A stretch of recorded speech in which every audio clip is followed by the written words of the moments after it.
इस मन की ऐसी चाल है कि जरा सा असावधान साधक हुआ कि लक्ष्य से भ्रष्ट कर देता है। फिर यही मन निरुत्साहित कर देता है, विक्षिप्त कर देता है। इसी के कथनानुसार चले तो इसी ने भ्रष्ट कर दिया। भ्रष्ट का तात्पर्य होता है जो हम लक्ष्य पे चढ़ रहे हैं उससे नीचे गिर जाना। हमारा लक्ष्य है प्रभु की प्राप्ति, जितेंद्रियता, लेकिन ये मन कई तरह से हमें भ्रष्ट करता है। यदि हमारा किसी से कभी कैसा भी संबंध है, कभी ये प्रियता से भ्रष्ट करता है, कभी भय से भ्रष्ट करता है। सामने वाला प्रतिकूल न हो जाए, बहुत ये सावधानी की जरूरत है। ये कभी भय करके, कभी प्रियता दिखा करके प्रियालाल से विमुख मार्ग का अनुसरण करता है।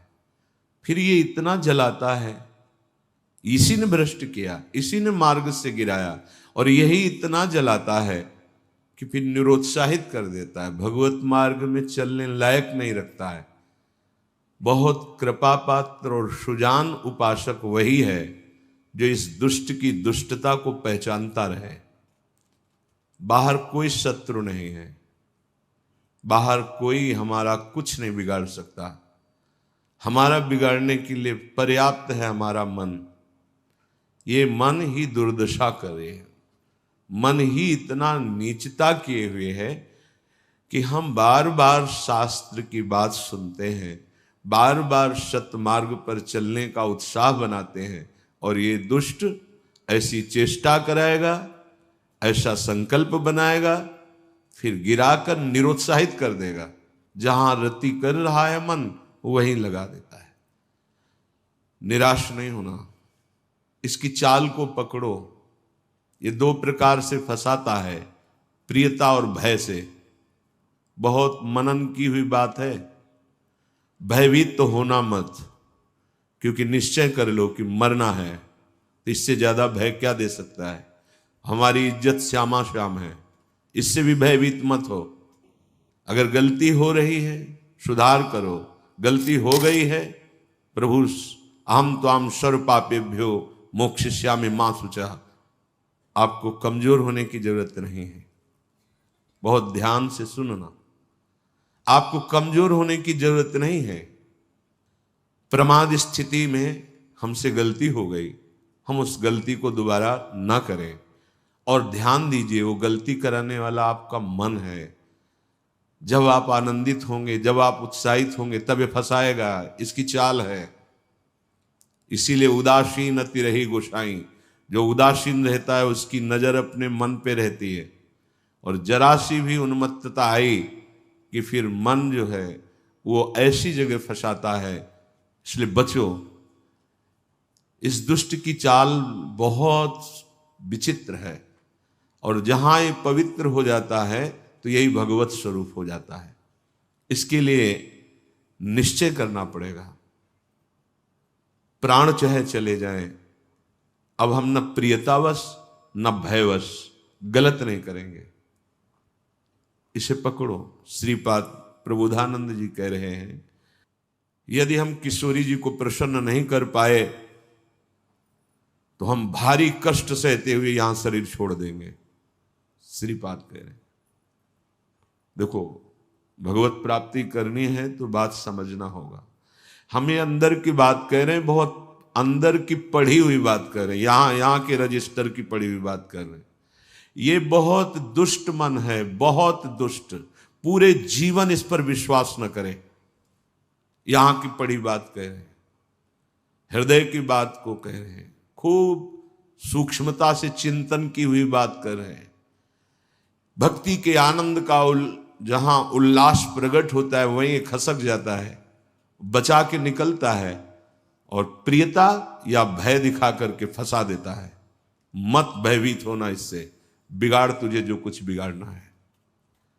जो कुछ अब हो, अब गलत नहीं करेंगे। भयभीत मत होना। और प्रियता तो है ही नहीं, कौन प्यार करता है? प्रियता तो है ही नहीं। ये केवल प्रियता का भाव दिखाकर हमें परम प्रिय प्रियाजू से बिलक करना चाहता है।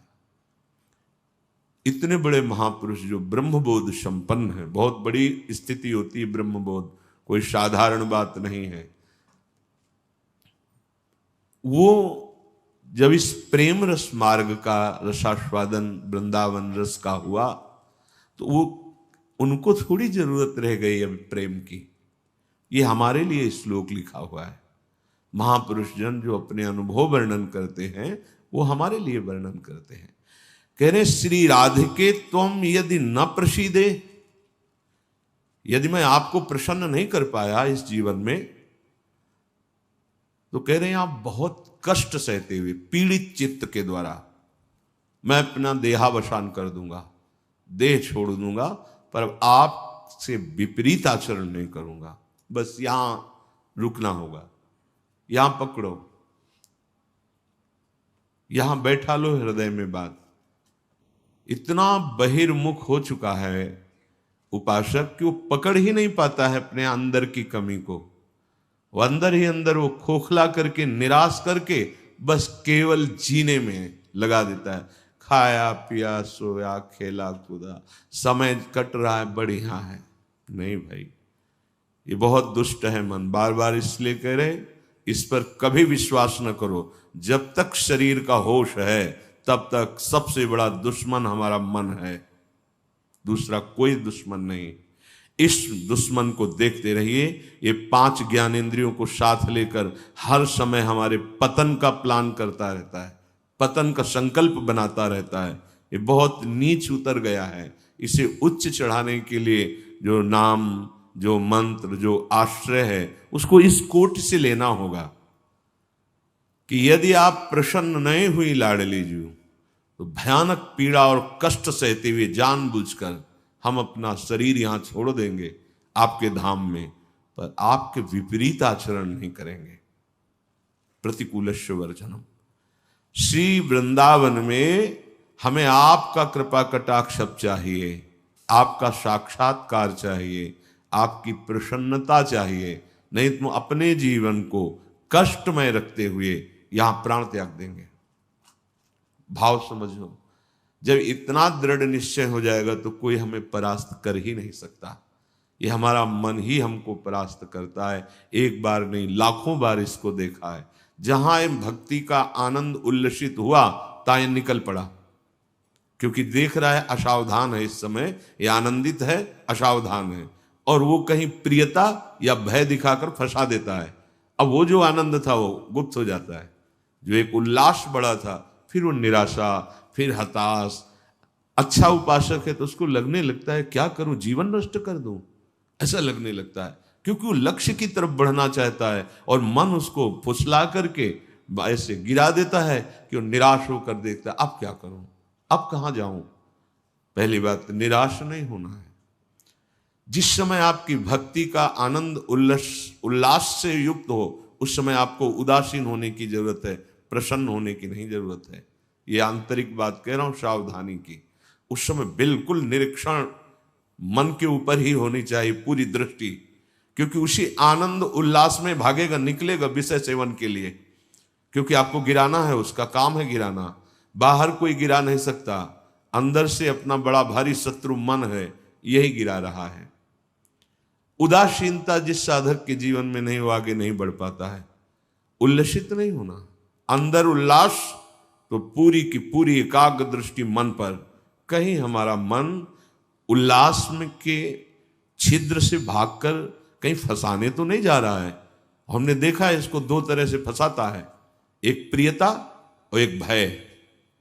भय मान सम्मान, यश कीर्ति, लोक लज्जा, इसका, और प्रियता कि हमें बहुत प्यार करता है। 2 स्थिति में मन भागता है और साधक को गिरा देता है। तो साधक का निश्चय होना चाहिए कि अब या तो प्रियाजू की मुस्कान, नहीं तो प्राणों का समर्पण। अब सौदेबाजी मन से नहीं होगी। अब हम जलने के लिए तैयार हैं, अब हम सौदेबाजी नहीं करेंगे। कि है मन प्रसन्न हो जाए तो भजन में सहयोग करेगा, ये नीच कभी नहीं करेगा सहयोग। इसको तो जलना ही होगा, बिना जलाए आगे नहीं बढ़ सकते। महापुरुषों ने कहा है कि यदि आप अपना जीवन प्रभु के चरणों में न्यौछावर करने के लिए तैयारी कर ली है, जैसा श्रीपाद कह रहे, ये न्यौछावर है कि या तो प्राण समर्पित कष्टपूर्वक हम शरीर, या फिर आप मुस्कुराओ, बीच में हम स्वीकार नहीं करेंगे इस मन की मनमानी आचरण। बहुत निकृष्ट है, बहुत रुलाया है, बहुत परास्त करता है, पूरा जीवन हो गया है इसको लगाते ही लगाते, तो इसको पढ़ पाए हैं कि हाँ यह है क्या चीज। बहुत नीच प्रवृत्ति है इसकी। एक क्षण तो ये वैराग्य की स्थिति में, एक क्षण में आपको लगेगा भगवत प्राप्ति की स्थिति, और एक क्षण में इतनी गंदी स्थिति पैदा कर देगा कि लगेगा अभी तक जीवन में कुछ हाथ ही नहीं आया। साधक की धज्जियां उड़ाता रहता है मन। और गुरु कृपा पात्र जो चाल इसकी समझ गया, हर चाल पे वही लगाम खींच दी, बच गया। नहीं, बहुत नीच प्रवृत्ति का है ये। अगर इसको समझ पाओगे तो आगे बढ़ पाओगे, नहीं तो निराशा पैदा करके भगवान से विमुख कर देता है। लाखों चलने वालों में कितनों को गिरा दिया, आगे बढ़ने लायक नहीं रखा। इसी मन का खेल है। तुम अपना जीवन प्रभु के चरणों में न्यौछावर कर दिए, अब उनकी कृपा की बाट जोहते हुए मस्त रहो। और ये मस्ती मन के निरीक्षण से युक्त बनी रहनी चाहिए। मन को ढील दिया ना जहां कि आज तो बहुत बढ़िया भजन हुआ, आज बहुत आनंद, वहीं निकल के फंसा देगा। यह अनुभव की बात है। आनंद की उमगन में इसके निकलने के चांस होते हैं। वो उसी, जब साधक आनंद उमगन में होता है तब वो निकल कर किसी विषय में उसे बांध देता और उस आनंद को खा गया। जो आनंद उल्लास था, अब वो पश्चाताप की आग जल रही है। अब फिर उसको लगता है इतने दिन मेहनत करने के बाद तो इतना हम चढ़ पाए थे, फिर मुझे गिरा दिया। फिर वो निराश होने लगता है। शोक, विषाद, दुख, क्लेश, कष्ट, संताप, भय, उद्वेग ये प्रदान करता रहता है। इसके सामग्री क्या है मन की? इसके अनुकूल चलोगे तो क्या देगा मन? कह रहे हैं शोक पक्का। पर पकड़ में तो है नहीं, ये बहुत खिलाड़ी है। खेल करके और ऐसे तदात्म में बैठा है, तदात्म में कि पीटोगे किसको? तदात्म, तुम्हें तदात्म कर लिया है, अब उसको दंड कहां से दोगे? दंड तो तब दे जब दृष्टा बने ना।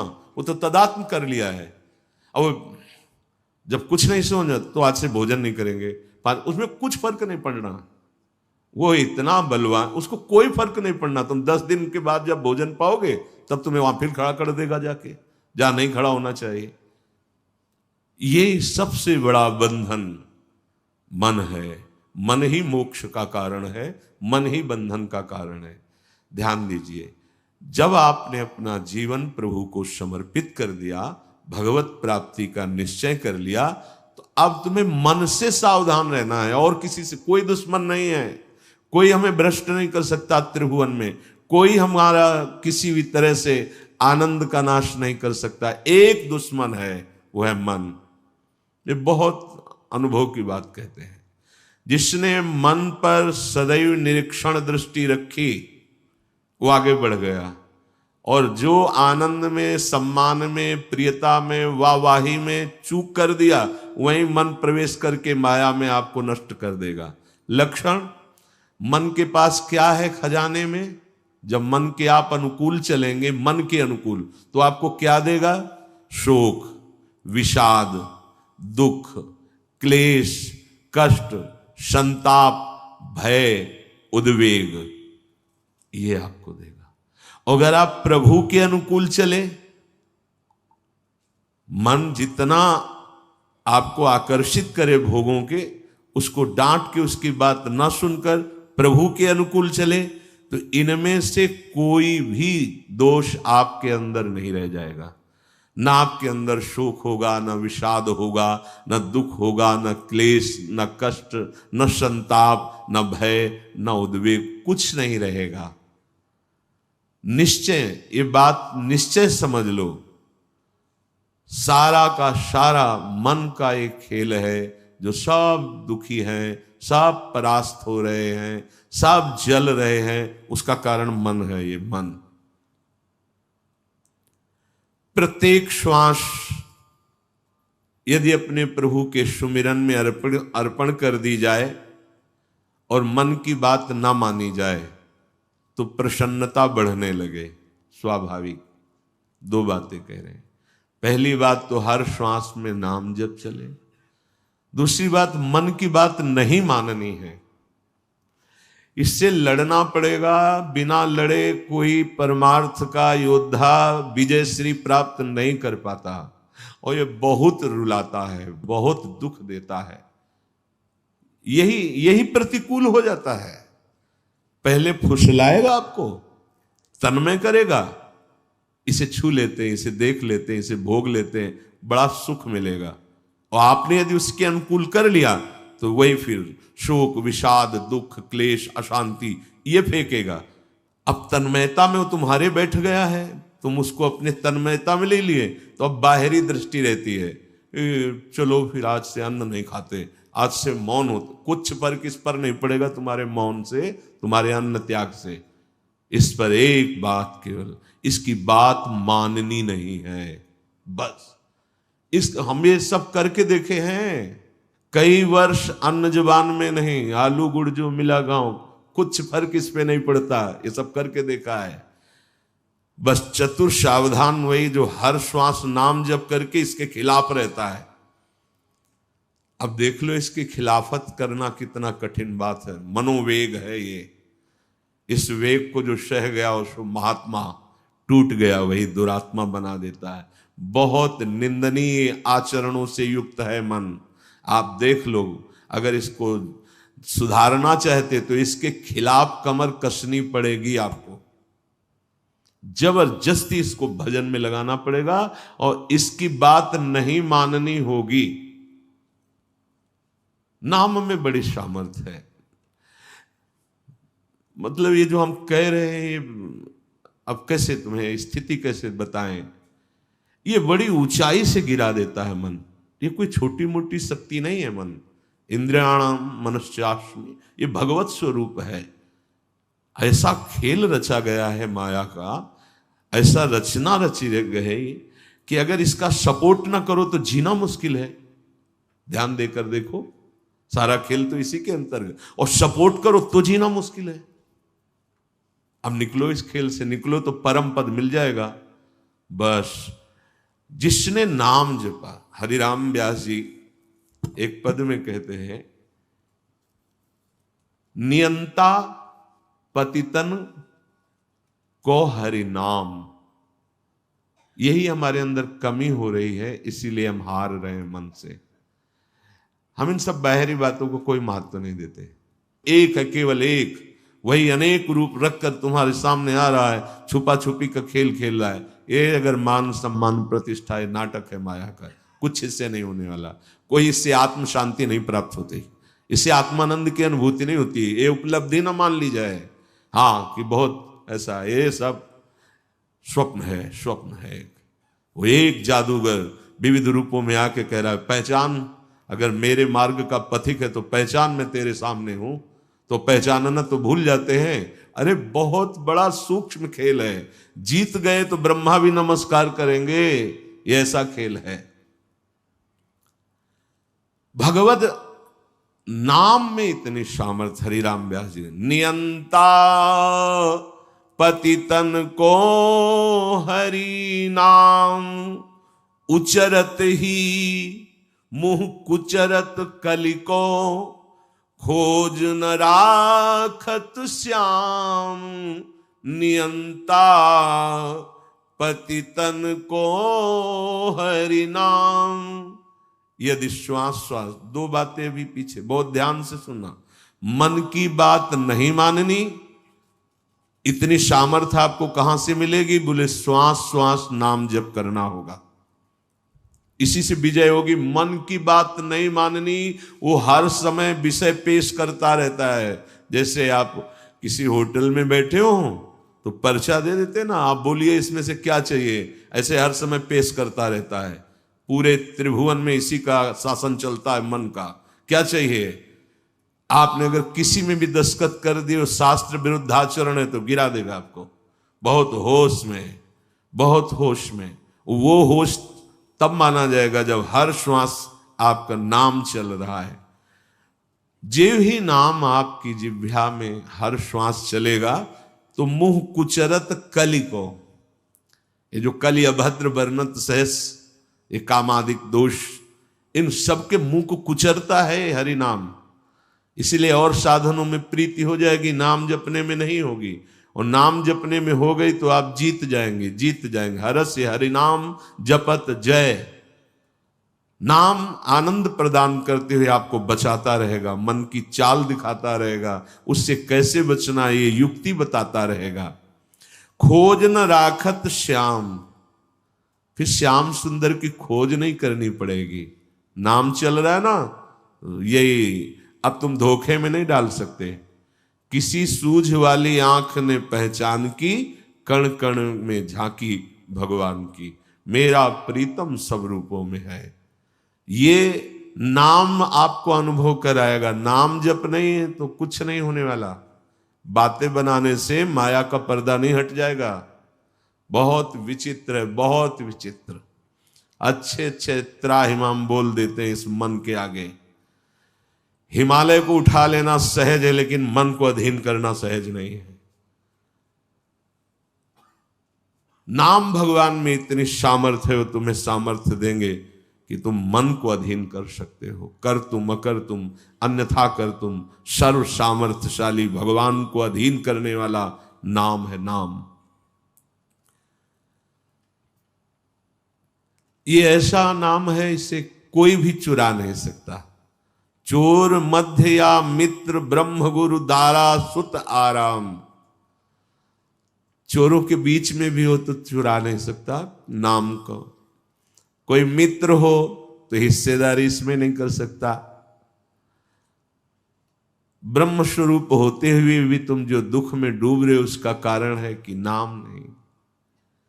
गुरुदेव कृपा करके तुम्हें नाम दिए हैं, नाम जप में तुम्हारी प्रीति नहीं, इसलिए ये दुर्दशा है। मूर्तिमान ब्रह्म, मूर्तिमान गुरुदेव कृपा समुद्र है, पर अगर नाम जप नहीं है तो आप सुख का अनुभव नहीं करेंगे।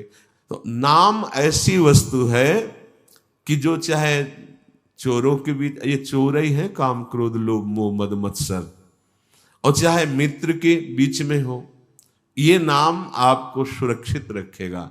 कोई भी आपको मित्रता के द्वारा नहीं फंसा सकता, ना कोई ठगी कर सकता है इस नाम की। ये ब्रह्म स्वरूप है, ये गुरु स्वरूप है। और जैसे गृहस्थी में हर सुख पुत्र पत्नी आदि के द्वारा प्राप्त होता है, जिसने नाम को अपना सब कुछ मान लिया तो नाम सर्व सुख दाता है, उसको फिर किसी और की जरूरत नहीं रहती। जैसे घर परिवार में आदमी आता है, बच्चों के साथ हंसता खेलता है, उसे सुख मिलता है, नाना प्रकार की गृह सामग्री देखकर हर्षित होता है। उपासक के हृदय में सर्व सुख प्रदान करता है नाम। नाम नाम ही उसे पुत्र की तरह दुलार करता है, नाम ही पिता की तरह पालन करता है, नाम ही अद्भुत शांति प्रदान करता है। अघवंतन हरि बोलत ही भगवंत दियो निज धाम। चाहे जितना बड़ा कोई पापी हो, यदि हरि नाम उच्चारण करता है तो भगवान के धाम को प्राप्त होता है। पर बस ध्यान देना है, दो बातें, मन की माननी नहीं है और नाम छोड़ना नहीं है। अगर नाम जप कर रहे हो, ये अनुभव की बात कह रहा हूं, इसलिए कोई प्रश्न की गुंजाइश नहीं। और मन के अनुसार तुम आचरण करोगे और नाम जप भी कर रहे हो तो भी आनंद का अनुभव नहीं होगा।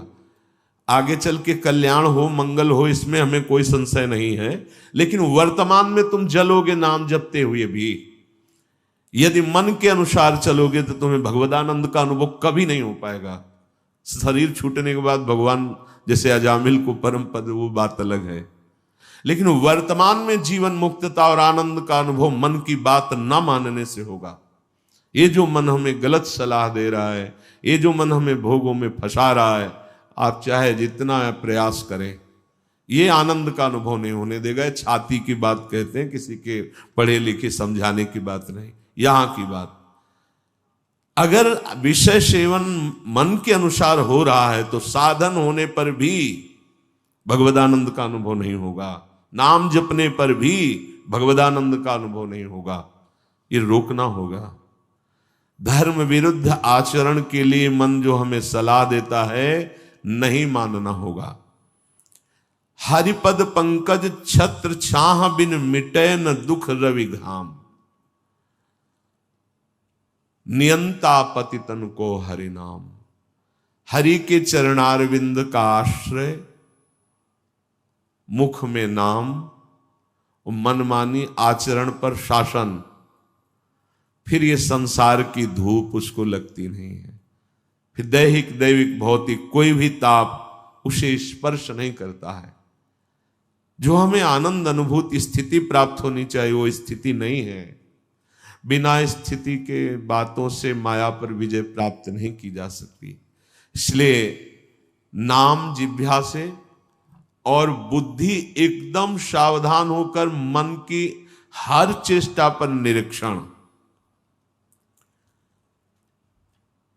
मंगलमय भगवान ऐसा विधान बनाएंगे कि आप सर्वदा सुखी और प्रसन्न रहेंगे यदि आप ऐसे चलेंगे।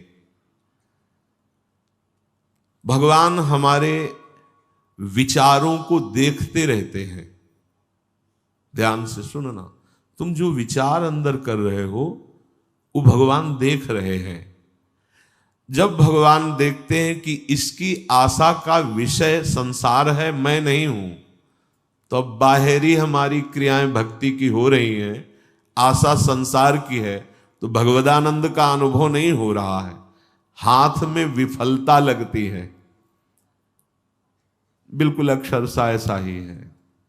बहुत गुस्सा लगती है मन पर, बहुत गुस्सा कभी कभी लगती है कि ये साधकों को नष्ट करने के लिए हर समय जाल बुनता रहता है। जैसे मकड़ी जाल बुनते है ऐसे ही बुनता रहता है जाल,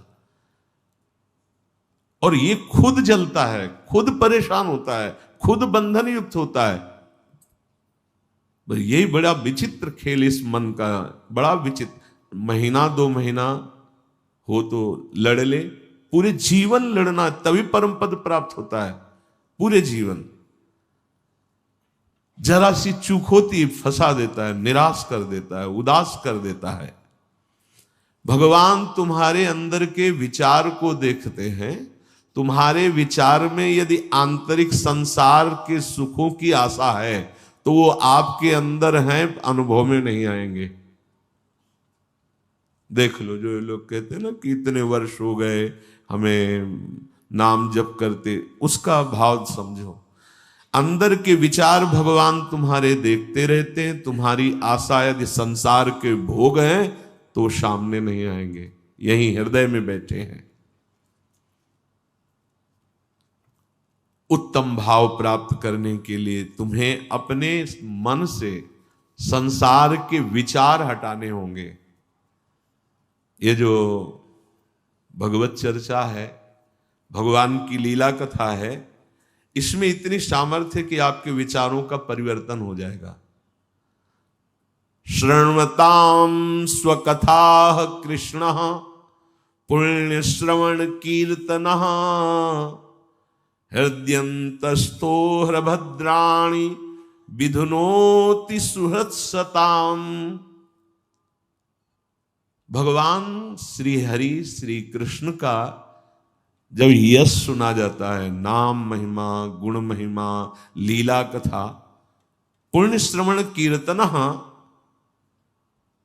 सताम साधूनाम सुहृत हितकारी। भगवान श्री कृष्ण स्वकथा स्वकीय गुणानाम कथा शृण्वताम श्रवण परायणानाम अंतस्थ हृदय स्थिता। भगवान श्रवणेन्द्री के द्वारा जाकर उसके हृदय में स्थित हो जाते हैं। भगवान की कथा पुण्य श्रवण कीर्तन, परम पुण्य प्रदान करने वाली है। जब हम कानों से भगवान की कथा सुनते हैं, नाम महिमा सुनते हैं, तो भगवान कानों से हमारे हृदय में जाकर प्रकाशित हो जाते हैं। भगवान श्री कृष्ण स्वकथा स्वकीय गुणानाम कथा शृण्वताम अंतस्थ हृदय स्थिता। जहां वो हृदय में गए तो सन हृदय स्थितानि अभद्राणि दुर्व्यसन रूपाणि अशुभानि विधनोति विनाशयति दूरी करोति। भगवान श्री कृष्ण कथा सुनने वालों के हृदय में श्रवणेन्द्रिय के द्वारा जाते हैं और सब व्यसन, सब दुर्वासना, सब पाप कर्म जो हुए उनका नाश कर देते हैं। हृदय स्थितानि अभद्राणि दुर्व्यसन रूपाणि अशुभानि विधनोति विनाशयति। केवल कथा सुनने मात्र से हमारे विचारों का परिवर्तन। बहुत सुंदर बात, भगवान सदैव आपके विचार देखते हैं अंदर के। जब आपके विचार संसार के भोगों के होते हैं, संसार की आशा होती है, तो वो आपके सामने प्रकट नहीं होते हैं। बहुत समय साधन करते हुए भी प्रकट नहीं। तो अंदर के विचारों का परिवर्तन कैसे हो? तो बोले कानों से खूब भगवान की कथा सुनो। प्रभु के नाम महिमा, रूप महिमा, लीला, धाम, गुण ये सुनोगे तो श्रवणेन्द्रिय से भगवान हृदय में जाएंगे और भगवान हृदय में जाकर सारे व्यसन, अशुभ, पाप इन सब को नष्ट कर देते हैं। जो अभद्राणी हैं, दुर्व्यसन रूपाणी हैं, अशुभानी हैं, वो विधनोति विनाशयति, हृदय को निर्मल कर देते, अर्थात हृदय के विचार अब भगवत स्वरूप होने लगते हैं। पिबन्ति ये भगवत आत्मनः सताम कथामृतं श्रवणपुटेषु संभृतं पुनन्ति ते विषय विदूषिताशयम् ब्रजन्ति तच्चरण सरोरुहान्तिकम्। ये जना सताम भक्तानां मुखात्, जो जन सदैव भक्तों के मुख से भगवता श्री कृष्ण कथामृतम कथा सुधम श्रवण पुटेशु, जो जन भगवान के प्रेमी भक्तों के मुख से भगवान की महिमा चर्चा सुनते रहते हैं, तो ते विषय दूषित आशयम, विषय ही विशेषेण दूषितम मलिनीकृतम, अर्थात जो मन हमारा सदैव विषय चिंतन करते हुए मलिन हो गया था, जहां हम भगवान के प्रेमी भक्तों के मुख से चर्चा सुनी तो भगवान उसके हृदय की वासनाएं नष्ट कर देते हैं। कथा का बहुत बड़ा प्रभाव है। धुंधकारी ने कोई और साधना नहीं की थी, केवल 7 दिन एकाग्र चित्त होकर श्रीमद् भागवत की कथा सुनी तो पार्षद स्वरूप होकर के विमान में बैठकर गोकर्ण जी के सामने वो भगवत धाम को गया। रत्नावती जी ने और कोई साधना नहीं की थी, केवल भगवत चर्चा सुनी। प्रभाव से उनको नाभाजी महाराज ने भक्त भूप कहा है। ऐसा त्याग महारानी होते हुए, सम्माननीय होते हुए मुंडन करा के बैठ गई संतों की सभा में, कोई भय नहीं। भगवत कथा विषय वासनाओं से मलिन अंतःकरण को बहुत जल्दी शुद्ध करती है और हरि के चरण कमलों का अनुभव होने लगता है कि प्रभु के श्री चरणारविंद हृदय में विराजमान है। धर्मः स्वनुष्ठितः पुंसाम विश्वक्षेन कथासु यः नोत्पादयेद यदि रतिम श्रम एव हि केवलम। यदि आप बहुत से सब साधन करते हैं और भगवान की कथा सुनने में, सत्संग सुनने में आपकी रुचि नहीं है, तो यहां कह रहे हैं कि मानो आपको जितने भी साधन धर्मानुष्ठान किया उसका कोई फल नहीं मिला। आप बड़े अच्छी साधना कर रहे, ये तो अनुभव की भी बात है। एकांत में साधन करते हुए साधक में बहुत से ऐसे दोष होते हैं जिनको नहीं त्याग कर पाता, वो सत्संग से ही दूर होते हैं। जब सत्संग में हम बैठते हैं तो सत्संग मानो दर्पण की तरह हमें दिखाता है कि हमारे अंदर कौन कौन से दोष हैं, और फिर त्याग करने की युक्तियां भी सत्संग से ही प्राप्त होती है। इसीलिए सिद्ध महापुरुष भी, जिनकी जड़ चेतन ग्रंथि का भेदन हो गया है, आत्मा राम है, वो भी भगवत चर्चा करते और सुनते रहते हैं। भली भांति साधना का अनुष्ठान, धर्म का अनुष्ठान किया, पर आपको भगवत चर्चा सत्संग सुनने में रुचि नहीं, तो बोले आपके जो साधन आदि के फल हैं वो केवल श्रम ही श्रम है, आपको कोई लाभ नहीं मिला।